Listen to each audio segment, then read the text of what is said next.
शादी का सीजन चल रहा है। कल घर में मेरी जुबानी जंग हो गई।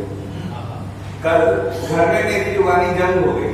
जंग मेरी पत्नी की मेरे संग हो गई। बात सिर्फ इतनी थी कि शादी में जाना था।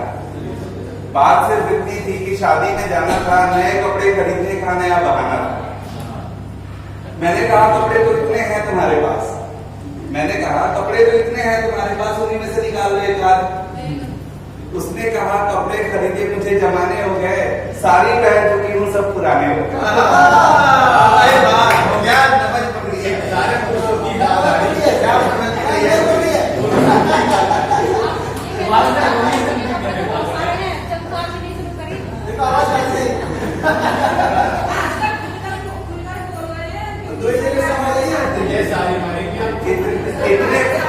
इससे आगे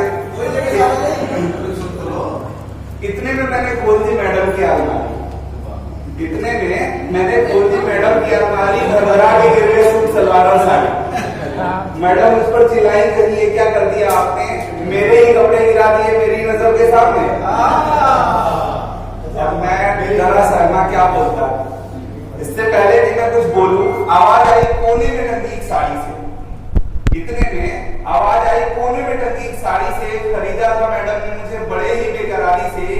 एक बार बनी थी शोभा उनकी, तब से लटकी हूं लाचारी से।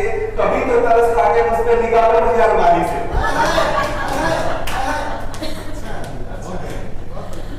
बातें उसकी सुन रही थी, बगल में टंगी एक लहंगा चोली।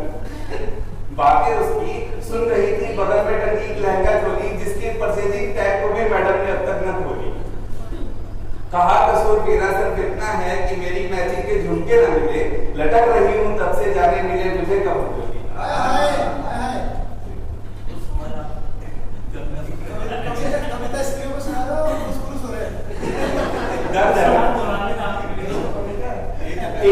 एक जींस पड़ा था गिरे हुए कपड़ों में, कपड़े बिखरे हुए थे नीचे, भरभरा के गिर गए थे। एक जींस पड़ा था गिरे हुए कपड़ों में, खोया था ना जाने किन सपनों में। अचानक से कुछ बोल दिया, सबके सामने मुंह खोल दिया। कहा जींस ने मैडम मुझे पहन लो, मैं तो आप पर जचता हूँ। महफिल में सबकी निगाहें बनकर सिर्फ आप पर टिकता हूँ। सबकी बातें सुनकर भी शादी का जोड़ा मौन था। मुझे लगता है हर घर की ये हालत है कि सबकी बातें सुनकर भी शादी का जोड़ा मौन था। कपड़ों के इस भीड़ में उसे पूछने वाला कौन था, दोबारा पहनी जाए उसे ये उम्मीद उसने छोड़ी है, और इतने महंगे होने की ये सजा कम थोड़ी है। क्या बात है।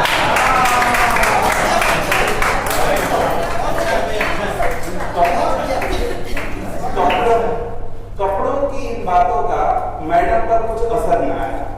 समझा कर थक गया, पर उन्हें कुछ समझ न आया। जिद करते कहा मैडम ने विवेक अब बाजार चलो, जिद करते कहा मैडम ने विवेक अब बाजार चलो, क्या पहनूंगी शादी में थोड़ा तो विचार करो। मैंने भी कहा कपड़ों से अब तो बाजार में जाऊंगा, और आते हुए तुम सबों की एक नई पड़ोसन लाऊंगा।